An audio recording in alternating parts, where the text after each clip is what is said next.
afternoon, I'm Daniela Costa and this is your 2 o'clock bulletin.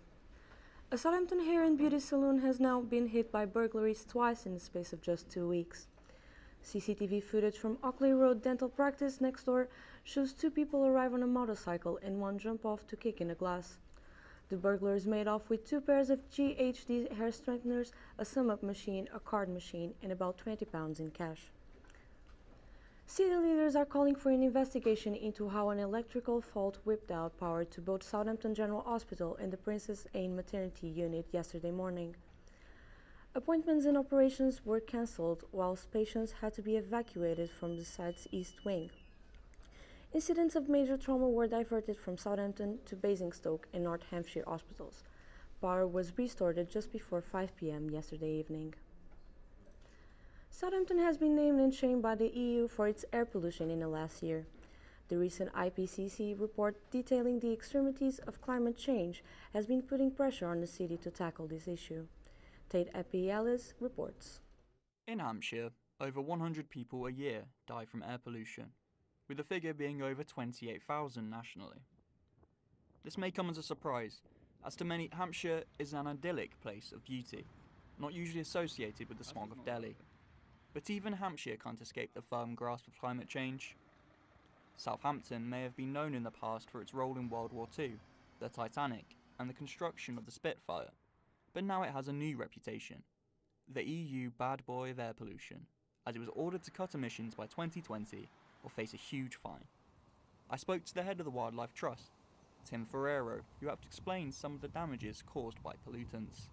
The biggest output of burning any fossil fuel is carbon dioxide, which goes into the greenhouse effect, raising atmospheric carbon dioxide. You know, the deep sea is a huge sink and absorber. That causes ocean acidification. It's a massive problem for all marine life. So that's the big one. Clean air zones have been tried out across the country in order to limit pollution from vans and lorries. Southampton Council recently held a consultation to incorporate these into the city and received 9,000 responses. I spoke to council backbencher Warwick Payne, who suggested what the council were doing to improve air quality management. It has to be noted that, of course, Southampton has been identified as one of the cities in the UK that needs to improve its air quality, and for that reason, the council has been consulting on potentially bringing in a levy in terms of any polluting vehicles that come in, but that excludes private cars. Scientists have given us 12 years before the point of no return thanks to humans' role in climate change. They've given us a stat to remember: 1.5 degrees. That's the max we can allow global temperatures to rise to before we start seeing real-world devastation. The EU authors of the IPCC report say that a rise above 1.5 degrees would increase the likelihood of drought, floods, extreme heat and poverty for millions of people. If Southampton wants to cut its shocking emissions record, it's clear they need to tackle the problem of shipping. 2/3 of the world's emissions come from the shipping industry, so it's clear that the docks need to get with the current and become regulated. The Guardian says that climate change is the biggest story in the world. I think they might be onto something. A group of Hampshire students demanding extra funding for colleges have raised a petition signed by almost 64,000 people. A-level students at Brockenhurst College have launched an online petition that will be presented in the House of Commons today. They said the amount of money the government gives to colleges has fallen by almost 30% in real terms over the past 10 years. Anti-racism campaigners from Southampton have been taking part in the March Against Racism and Refugees Welcome. This comes after Southampton was ranked the second worst city in the UK for hate crime. Their campaign aims to make the city more friendly.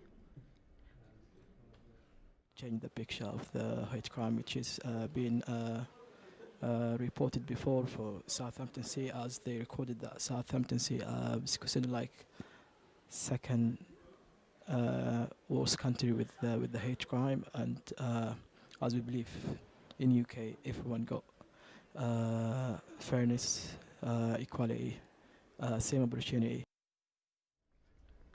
Towards the end of November, there are 2 main days of shopping that we all look forward to: Black Friday and Cyber Monday. But following a holiday all about taking, Charities Aid Foundation created Giving Tuesday, a day dedicated to giving to those less fortunate. Their byline asks the public to bake good stuff, make good stuff, donate good stuff, tweet good stuff, or even say good stuff, whether it be students or children in poverty.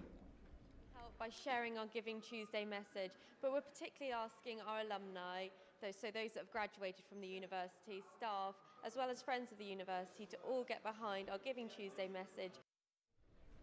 And talking about giving, more than 130 people have participated in Southampton's Santa Fun Run last weekend.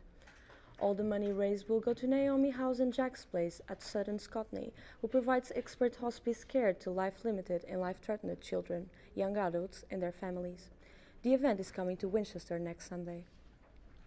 That's all from us for now. You can find all our stories and more online. Head to solentjournalism.co.uk. We're back with another update at 4.